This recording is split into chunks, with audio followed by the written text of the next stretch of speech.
اس ریاست کے اندر عدلیہ ہے نا، قانون ہے. یا تو یہ کہیں کہ ہم عدلیہ کو نہیں مانتے، عدلیہ کی کوئی حیثیت نہیں ہے، پھر بات سمجھ آئے.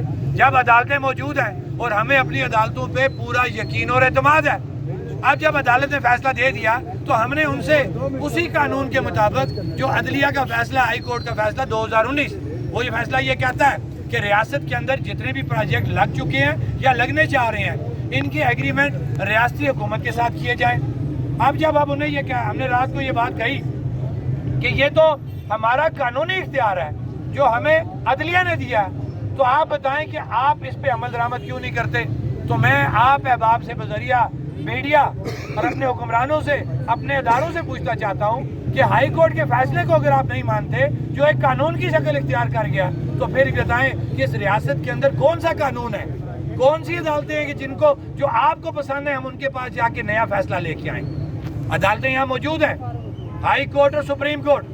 میں پھر یہ کہوں گا جن پہ ہمیں فخر ہے، لیکن ہمیں یہ افسوس ہوا کہ ہماری عدلیہ کے فیصلے کو بھی رات کو نہ مانا گیا اور یہ کہا گیا کہ جناب یہ ہمارا مینڈیٹ نہیں ہے. تو مجھے ایک بات بتائیں، ہم جو بات کہتے ہیں حق ملکیت اور حق حکمرانی، وہ بات ہی یہی ہے.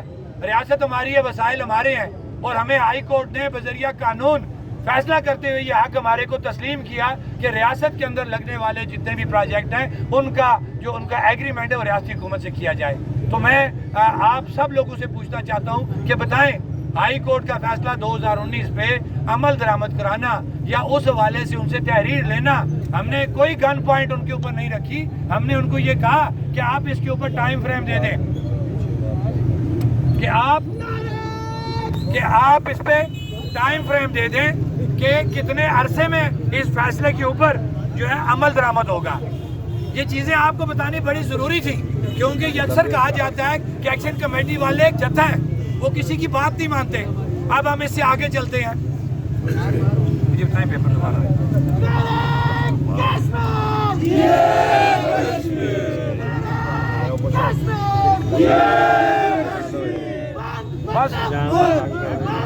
بس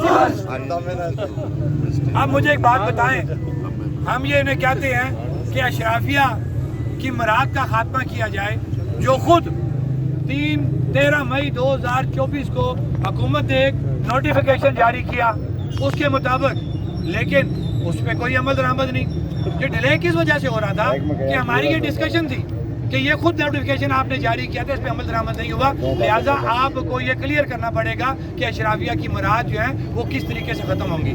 پھر ہمارے ایک سینئر ترین سیاسی قائد ہیں جو انہوں نے ایک جلسے میں کہا جناب کہ ایکشن کمیٹی کے پار چلتے ہیں کہ اگر وہ سب کا نام لے، تو ہم نے تو تحریری طور پر یہ بات کہی تھی کہ اشرافیہ مراد ہمارے حکمران، ہماری عدلیہ، ہمارے بیوروکریٹ. میں نے آن ریکارڈ یہ بات کہہ دی ہے ہمیں، اور ہمارا یہ بیانیہ تھا کہ ریاست چھوٹی سی ہے، آپ اس کی مثالیں نہ جوڑیں سہولیات حاصل کرنے کے لیے پاکستان کے ساتھ. چھوٹی سی ریاست ہے، اس کی آبادی، اس کے وسائل اور ورک ڈن کو سامنے رکھتے ہوئے ان چیزوں کو سیٹل کیا جائے. ہم نے کسی جگہ پہ ہٹ درمی کی بات نہیں کی. ہم نے کہا ریاست ہماری ہے، ریاست کے اندر یہ ادارے ہونے چاہیے، لیکن ریاست کے حجم کے مطابق ان کی جو ہے وہ چیزیں دی جائیں. اب اسی طرح ہم نے انہیں یہ کہا کہ جناب آپ ہی کے فیصلہ، عدالت کے فیصلہ کے مطابق ریاست بھر میں 1330 cc گاڑیاں لگائی جائیں. تو بتائیں کون سی یہ غلط بات ہے؟ اس کے بعد ہم نے انہیں یہ کہا کہ یہ بتائیں کہ یہ ہمارے وزراء، سابق وزراء اعظم، سابق صدور کس کھاتے میں پینشن و مراحت لیتے ہیں، ان کا خاتمہ کیا جائے. کون سی یہ غلط بات ہے؟ اس سے آگے چلتے ہیں.